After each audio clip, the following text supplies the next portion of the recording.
লা ইলাহা ইল্লাল্লাহ, লা ইলাহা ইল্লাল্লাহ, লা ইলাহা ইল্লাল্লাহ মুহাম্মাদুর রাসূলুল্লাহ, লা ইলাহা ইল্লাল্লাহ মুহাম্মাদুর রাসূলুল্লাহ।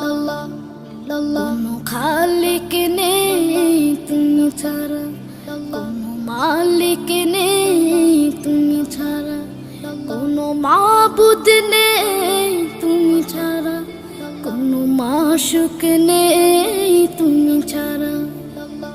এই জীবন